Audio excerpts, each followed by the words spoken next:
Kojima has been talking a lot about. Let's really dive into this. Kojima has always been known as a very cinematic and very clued in game developer who directly traces his influences to movies and music.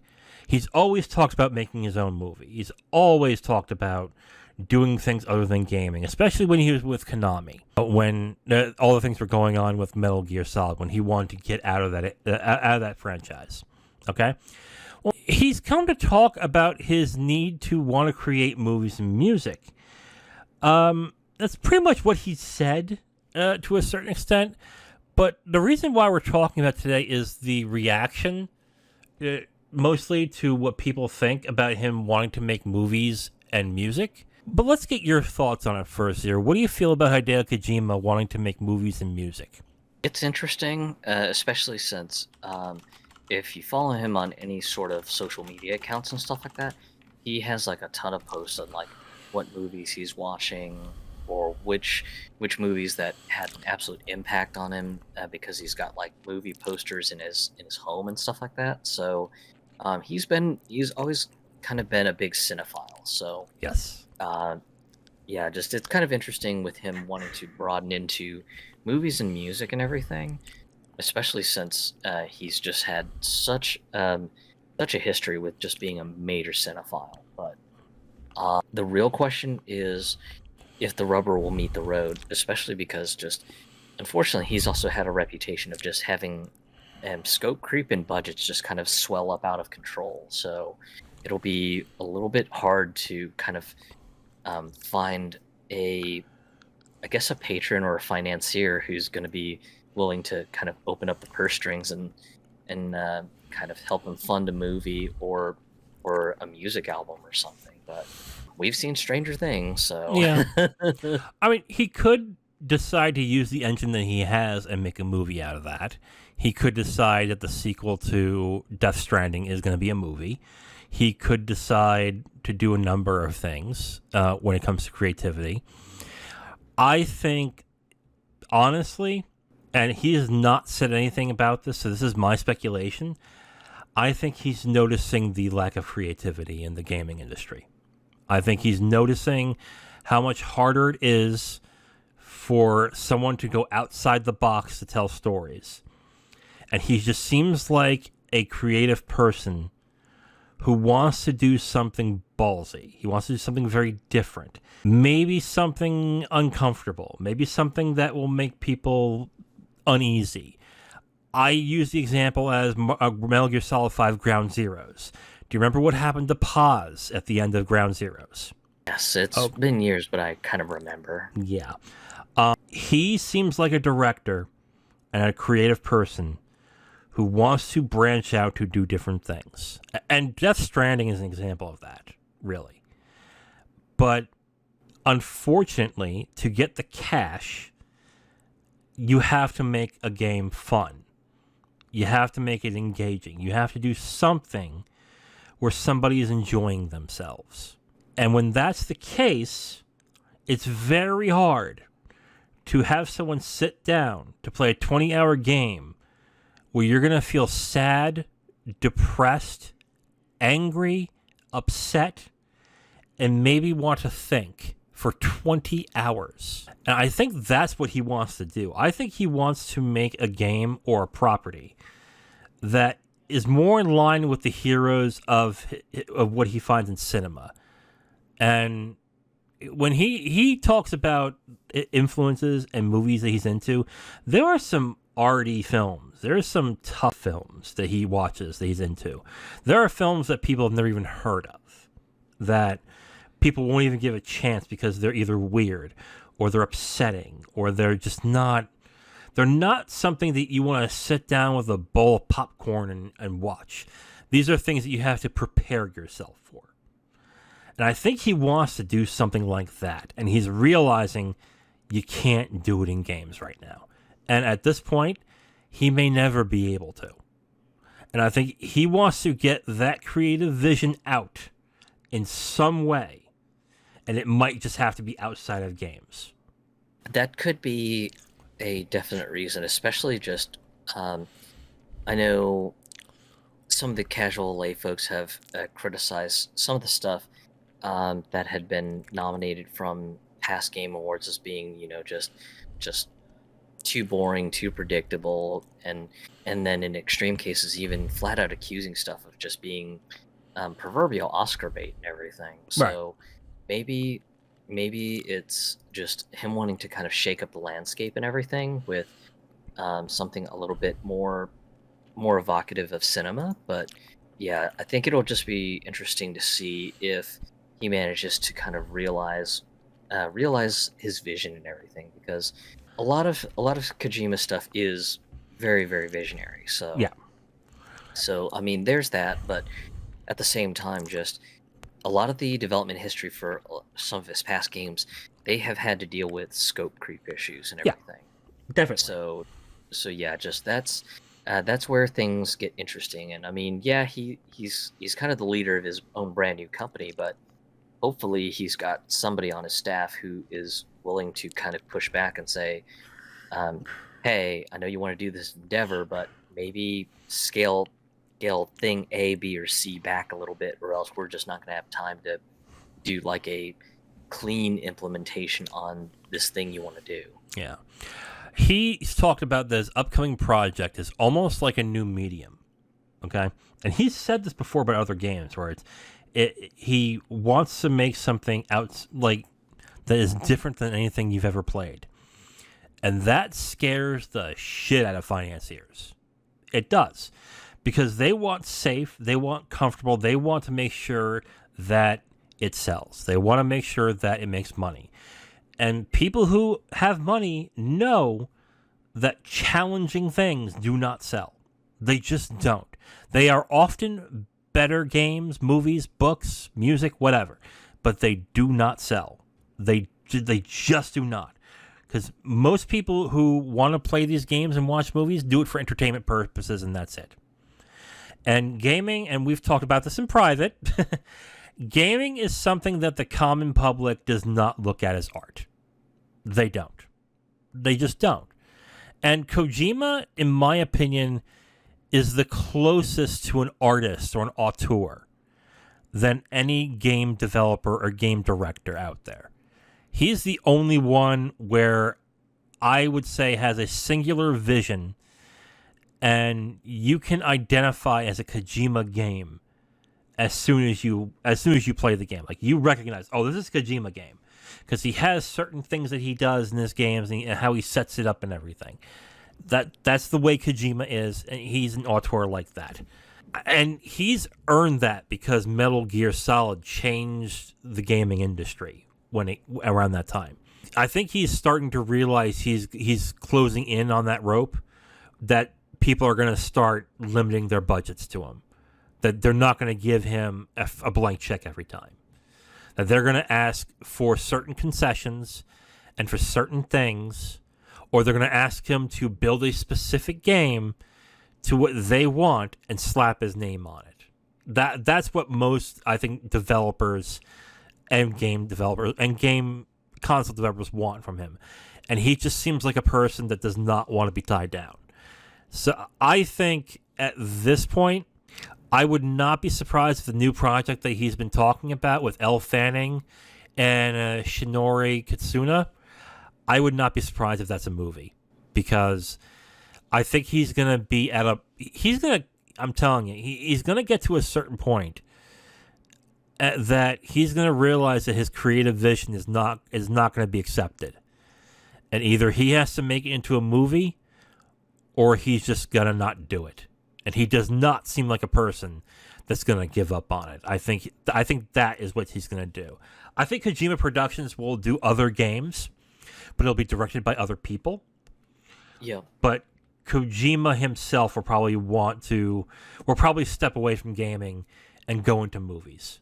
I think that's what's going to happen here. Yeah, and that's a plausible scenario too, especially just with where gaming is going. I mean, you kind of nailed the point that I have to make to some of my IRL gaming friends when they go, God, just I wish Gaming Studio A would make a game that's more ambitious, more bold, more interesting, and then having to kind of bring them back to reality and say, well, problem, because gaming studio A is publicly traded on the New York Stock Exchange, and they got to do shit that makes their balance sheet looks good. Yeah. And if whatever game idea isn't something that just rings all the money bells, then they're not going to do it, because they're going to worry about their stockholders going, okay, well, you want to do this passion project that's going to lose you money? Okay, well, we're going to exercise our rights as the board to sue the entire leadership and install the people we want on the board. Yeah, and that's definitely something that could happen, especially if, especially in a publicly traded company, they can turn around and basically, well, we're not going to fund that, or here's a little bit of money, do it with that budget, and you would have to come up with guarantees that it will sell, and there's just no guarantee to it. And the other problem is, as well, gamers themselves, okay? Gamers themselves don't want it. I can't believe I'm talking about this. I got into an argument with somebody on Twitter. Surprise! Surprise! Basically stating that games will never be considered mainstream art. And there's two reasons for it. One is that a good amount of gamers don't want it to be art. They don't want messages. They don't want profound stories. They don't want to be sad. They just want to have fun. Just let me shoot the guy, dude. That's all I care about. I just want to play Madden. I don't want there to be art. And there's enough gamers out there who feel that way. And then there's, of course, people who will say it is mainstream art because it makes X money. That is not what dictates art.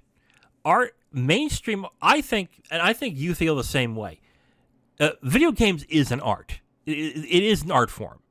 And it can, and there is an artistic license, and you need an artistic vision to make a game. Do you agree? Yeah. Okay. I actually have kind of a phrase that I use when anyone kind of either argues for or against video games being art, which the phrase boils down to, can video games be art? Yes. Are all video games art? No. I think that's a little unfair. I think they're art in a different way. If you're looking at art in the sense of, let's say, a book is art, a movie is art, music is art, where it makes you feel emotions and it makes you think about things and it makes you be contemplative on your life and stuff like that.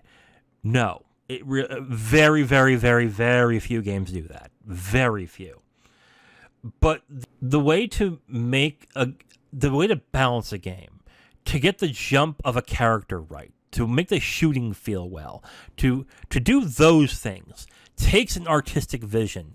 And in that aspect, gaming is art. In that aspect. But to explain that to a layperson is a fruitless endeavor. It really is. We discussed this before the podcast. I can say to somebody, I think movies are art. And one person can say, bullshit. Movies aren't art. Movies are entertainment. And then I can point at, oh yeah? Schindler's List, Apocalypse Now, Blade Runner. And then they'll go, oh yeah, I can see your point. Can we say that about games? No, we really can't. I mean, you could say, one that I was floored by when people say, oh, this proves that games is art. Shadow of the Colossus. It's an interesting looking game, but if you put that to, let's say, a lay person who looks at paintings or watches movies and consider them art, they'll look at that and go, how is this art? How? How is this art? It isn't. I will say this, Zero. It's an ignorance thing. I will say that. It's an ignorance thing. But in order for it to be mainstream art, and for it to be mainstream art, the collective has to agree that it is art, that there is an artistry, and you have to be an artist to make it. And the collective does not believe that about games. When they think video games, they think Fortnite, Modern Warfare, they think Madden, FIFA, they think those games. If you turn around and say video games are art, and they go, Fortnite's art? Really? What are you going to do then? And I can say to them, well, what about Gone Home? What about that? Like, what the fuck is that shit? Like, who Yeah. cares? And then if you turn around and say it is art because it makes money, the games that make money are the ones that aren't art. So you're kind of stuck here. So, like, there is no cultural touchstone that is considered artistic when it comes to gaming. Like with movies, there is. Like, you have The Godfather, you have Goodfellas, you have, you know what I mean. Like, there are films that even people who aren't into films can say, yeah, that's art. Games don't have that yet. You have to be deep into video gaming to realize that it is art. And we're also at a point now, back to the Kojima thing, where gaming hasn't had the renaissance that film had, where a film studio can look at a movie and go, this isn't going to make any money, but this will give us prestige. This will give us something that will attract other people to want to work with us. Gaming doesn't have that. Okay? If it had that, Kojima would still be with Konami making games for the rest of his fucking life. And if Kojima can be tossed aside, anybody can be tossed aside. The gaming industry in itself does not care about the artistic achievement of video games. They care about sales. They care about money. The only innovations that happened in the past 10 years is either a game loads faster or they charge you in different ways for the same game. Those are the innovations. Okay? There are no artistic innovations. I mean, I still have to remind myself when people say, oh, video games aren't art, and I keep having to remind myself, oh, the game that you used as an example came out 10 years ago, which is Gone Home. And even then, that could be argued that it's really not. I don't know. Like, back to Kojima, I think he's realizing that the gaming industry doesn't value artistry. It doesn't value deep thinking or deeply thoughtful properties and stories. They just want an excuse to shoot a guy in the head or to collect the chest. That's all it is in the end. And I think he is going to come down to a point where he's just going to say, you know what? I need to stretch my creative muscles. I might have to do it outside of gaming. What do you think about my rant? Yeah, I mean, the points are all salient, and I agree with most, if not all of them, because just they kind of line up with just with how I feel, especially since, as odd as this may sound to some listeners and everything, a lot of my video gaming taste broadened up when I was doing freelance video game journalism and stuff like that. Because before that, just I was kind of like the general everyman gamer. RPG's good, shooters good, multiplayer games awesome because I can group up with friends, grab a couple beers out of my fridge, and just join lobbies online and shoot dudes while being either buzzed or drunk. And that was kind of how I was. And then when I got into the video game journalism business for a little bit, I would be assigned games that were completely outside of my wheelhouse and typical genres. And typically because someone at the review outlet that I was working with would be like, oh, well, no one wants to play this game, so you get to play it. And I just be like, probably the wrong person for this, but yeah, sure, why the hell not? Yeah. And then just I would end up finding kind of an artistic appreciation for some of these games and everything. But yeah, just really there is a bit of an identity crisis with regards to video games being art or not, because just right now, I mean, like you said, the biggest innovations are either, hey, how do we make gamers pay out the nose yet again after buying a $70 premium retail game, or at least in some cases, hey, let's do the Disney live remake treatment, but just remaster games and everything. Yeah. And in some cases, the remasters are they barely touch anything. Yeah. Um, and that ends up being a little irritating too, because it's just like, really, this is your remaster? Hey, let's just bump the resolution of the assets to 1080p or 4K. No quality of life changes, no system changes, no maybe potentially reimagining of the game, because in the original edit of the game you couldn't tell all the side stories you wanted to tell. Okay, well, kind of a ripoff for you charging $70 for this extremely light remake, but you do you guys. Yeah. No, you're absolutely right. Basically, the need for the remake or remaster is we can sell it to you again on this system. That's it. That's all it is. That's the justification for the remake. Let's do a thought experiment, shall we? I've been thinking about this since I read the story. And I want to do a thought experiment with you. I'm going to describe 2 games. Tell me if you think they're interesting, okay? All right. Okay, so here we go. I'm thinking about a game. It's a business management sim game, okay? The story is that you're in the middle of a war, okay? And in this war, you are running a business making cars. You're making basically cars. But your crew, the people you had, went to war.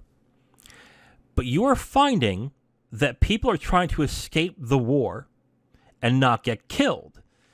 So in a humanitarian conquest, in the game, you are searching out for people to save.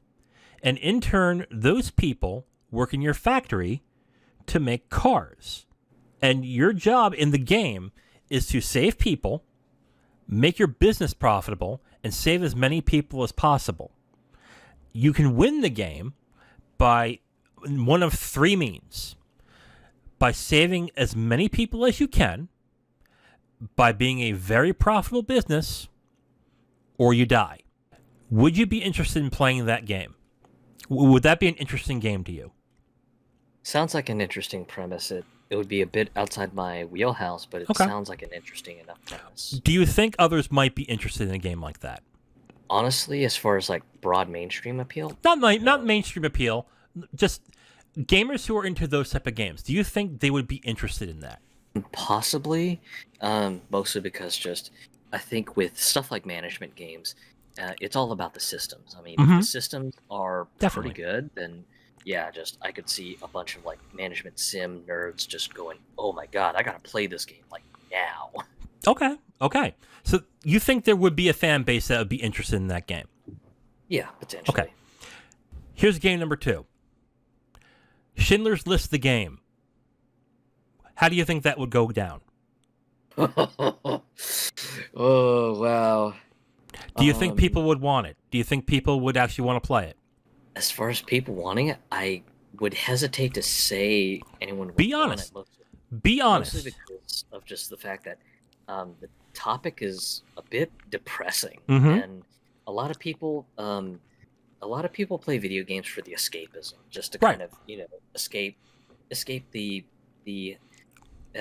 drama and the problems that they have in the real world and everything. So, I just think something like that would just be very hard to find a market for, because a lot of people, I would assume, would just go, wow, that's depressing. I don't want to play something depressing. I want to play something fun or interesting. Right. And, Okay. But you think people will play number 1 but not play number 2? Potentially, yes. Okay. What if I told you they were the same game? Interesting. I just told you the plot of Schindler's List. Okay? And that's my point. Challenging people, okay, is not a bad thing. People deep down do want to be challenged. But these companies are very afraid to do so because they hear online, I just want to have fun. I just want to have fun. But how many people thought the No Russian level was interesting? Or even despite them being a little uncomfortable, still played and loved the game? Or had a different feeling that they didn't realize they had when playing the game? You make the game interesting, no matter how depressing or no matter how uncomfortable you may be, people will be interested in playing those games. Okay? And that's something that the industry needs to start realizing, or else artists like Kojima and other directors and other game makers who want to stretch their creative vision are just going to realize that they're not going to be able to do that, and they're going to have to go elsewhere. And you're going to have the same things just circle over and over and over again ad nauseum until the industry collapses. If I can market a game to make it sound interesting, I'm pretty sure someone can do the same thing with something uncomfortable. Like, number one, the first game I told you about, you said, I could see that selling. But when I mentioned it's Schindler's List the game, you pretty much said, no way, that's not selling. It's all in the way you market it. It's all in the way that you present it. Instead of saying, like, Schindler's List the game, it's a story about hope. It's a story about saving the common man. It's about teaching the importance of saving your humanity. There will people be interested in that, but they're too afraid to do so because they hear the masses saying, I just want to have fun. You can make it fun, but you can teach them something too. It's not a bad thing. Then again, also, people don't want things to be political either, and there is a chance something could be political by how someone interprets it. So that's another issue. Like, it's a mess. It really is. I don't know. You have any more to add? No. No? What'd you think of my thought experiment? Interesting? Oh yeah, I mean it was certainly interesting and everything, but I mean like you mentioned, just unfortunately, I think the focus group testing just says, hey, gamers just want fun, want shooty bang bang, less political messages, more action and just cool shit to do. So yeah, just it's unfortunately something that I could see why just someone like Kojima would maybe say or maybe have a feeling like there's a bit of malaise in the video game industry. Yeah. So I think people want it done well. They don't want it ham-fisted. They don't want it to be obvious. They don't want it to be like an obvious message that you're trying to get across. They want to, because if it's done well enough where it's still entertaining and there is a message, for most people it'll fly right over their heads. Or if they catch it, they'd be like, huh, that's interesting. I never thought of it that way. The point is not to just throw up the message, okay? It is to let people, it is basically to get people to come up with the conclusion themselves. That's what you want to do. But the writing in gaming, the writing in gaming is so bad. It's so bad that they don't know to do that. They just don't know to do that.